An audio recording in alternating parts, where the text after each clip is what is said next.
वकील लोग लगभग जहां मैं देख रहा हूं कि यहां पर हंगामा किए हुए हैं और किस बात को लेकर हंगामा किया, सीओ कार्यालय में आप लोग क्या कर रहे थे और क्या बात हुई है? देखिए, घटना दिनांक 14/8/2024 की है। उस दिन हर घर तिरंगा वितरण का अभियान चल रहा था।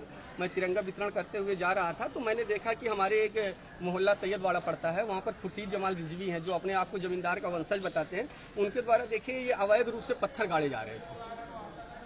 मैं पत्रकार महोदयों से निवेदन करूँगा, इस फोटो को जरूर दिखाइएगा कि ये देखिए अवैध रूप से पत्थर दिख भी रहा है कि सड़क पे पत्थर गाड़े गए, जिससे आवागमन बाधित हो रहा है। तो आवागमन बाधित हो रहा था, मैंने उनको रोका तो वो आए आवेश में आकर मेरे हाथ से मेरा ध्वज छीनकर जमीन पर फेंक दिए।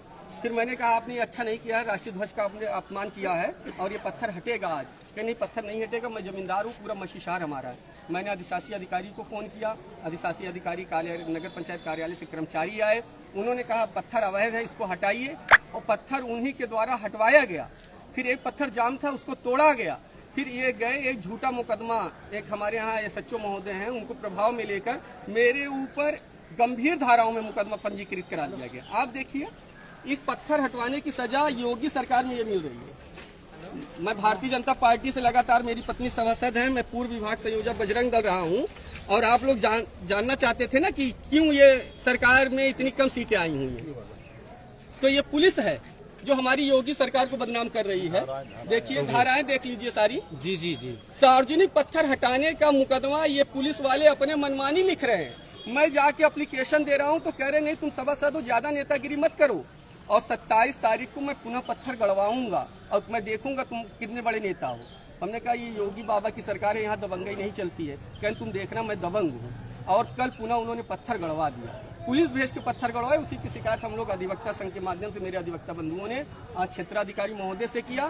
क्षेत्राधिकारी महोदय के सामने सचिव जी आते हैं और कहते हैं मैं ईओ को कुछ मानता नहीं हूँ। इस पत्थर को किसके द्वारा हटवाया गया था? ईओ को नहीं मानते हैं तो फिर किसको मानते हैं? क्योंकि नगर का तो मालिक ईओ ही होता है, अधिशासी अधिकारी नहीं, वो उनका ये। और कल हम लोगों ने, हमारे अधिवक्ता साथियों ने एसडीएम को भी दिया था ज्ञापन।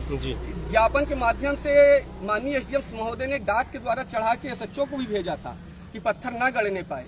लेकिन हमारे ख्याल से सचिव महोदय अपने आप को एसडीएम से ऊपर मानते हैं, डीएम से ऊपर मानते हैं, स्वयं योगी सरकार मानते हैं, इसलिए पुलिस भेजकर, मेरे पास रिकॉर्डिंग भी है, जो पुलिस वहाँ खड़ी थी, कस्बा ईसाई साहब, वो बोले कि हाँ मैं पत्थर गड़वा रहा हूँ, मुझे आदेश है। जो आपके ऊपर मुकदमा दर्ज हुआ है, ये किसके दबाव पे हुआ है? तो बरसात हो रही थी, पुलिस अंदर बैठी थी, उनकी हमारे पास रिकॉर्डिंग, वॉइस रिकॉर्डिंग पूरी है हमारे पास। अच्छा, वॉइस रिकॉर्डिंग है जी।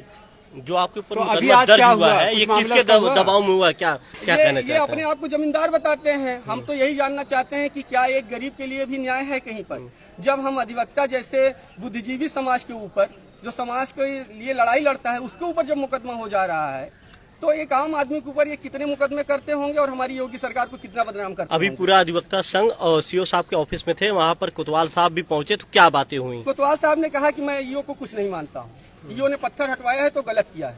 आप बताइए, सबके सामने कह रहे हैं और अपने अधिकारी के सामने कह रहे हैं। माननीय क्षेत्राधिकारी महोदय सुन भी रहे हैं। आप देखिए क्या दुर्भाग्य है इस उत्तर प्रदेश का जी, कि एक एसएचओ अपने अधिकारी सीओ के सामने कह रहा है और सीओ बोल नहीं पा रहे हैं। किस दबाव में है सीओ साहब, किस दबाव में है, हम समझ नहीं पा रहे हैं। क्या जो पत्थर लगा हुआ है उससे आने जाने में किसी को दिक्कत होती है क्या? आवागमन पूरी तरीके से बाधित होता है। कितने मोहल्ले वाले को दिक्कत होते हैं? पूरा कस्बा जाता है उसी मोहल्ले से जी। बाहरी लोग भी आते जाते हैं, सारे लोग आते जाते हैं। पुनः उन्होंने पत्थर, फिर भी कितने रास्तों का आवागमन है उस तरफ से? उस तरफ से हमारे ख्याल से पूरे कस्बे का लगभग 20-25 किलोमीटर के रेंज के जितने कस्बा के व्यवसायी और कस्बा में आते हैं, जिनको रास्ते पता है, सब उसी रास्ते से आते जाते हैं। कितने पत्थर अब गाड़े गए हैं? 2 पत्थर तो अभी फिर गाड़ दिए गए जी। अगर वो पत्थर नहीं हटते हैं तो अगला कदम आपका क्या होगा? नहीं, ये तो मैं प्रशासन, देखिए हम अधिवक्ता हैं जी, हर विधि से लड़ना जानते हैं, कानून हाथ में लेना नहीं चाहते हम लोग। अगर पत्थर नहीं हटेगा तो पत्थर वाली जगह पर मैं धरना प्रदर्शन करूंगा, मैं धरना प्रदर्शन करूंगा। पूरा मोहल्ला वहां पर बैठ के धरना प्रदर्शन करेगा, और ऐसा ना हो कि वहां हिंदू मुसलमान राइट हो जाए। कितने दिन का मौका दे रहे हैं आप? हम 2 दिन का मौका दे रहे हैं। 2 दिन में इन सारे विषयों की जांच की जाए। हमारे मोहल्ले के ऊपर, जो वालियों के ऊपर, मेरे ऊपर जो FIR किया गया है, क्या वो सत्य है, क्या असत्य है? जिसने राष्ट्रीय ध्वज का अपमान किया है, हमको मारा पीटा है, गाली दिया है, सार्वजनिक संपत्ति को नुकसान पहुंचा, उसके ऊपर FIR हो और गड़े हुए पत्थर हटाए जाए। ये आपकी मांग है, लेकिन आज जो है उसका कुछ निस्तारण नहीं नहीं, निकला। सीओ साहब ने कहा कि मैं मौका देखूंगा, उसका बैठ के समाधान करूंगा। और समाधान ये थोड़ी होता है कि आपका एसओ बता रहा है कि मैं ईओ को कुछ नहीं समझता हूँ। एक महिला गई थी, कह रहे नहीं मैं एसडीएम का आदेश कुछ नहीं मानता हूँ, तो भैया सीओ को उनको कह दीजिए, एसएचओ महोदय को पूरा मसीसार और जिला वही चलाएं। ओके सर, हमारे चैनल बात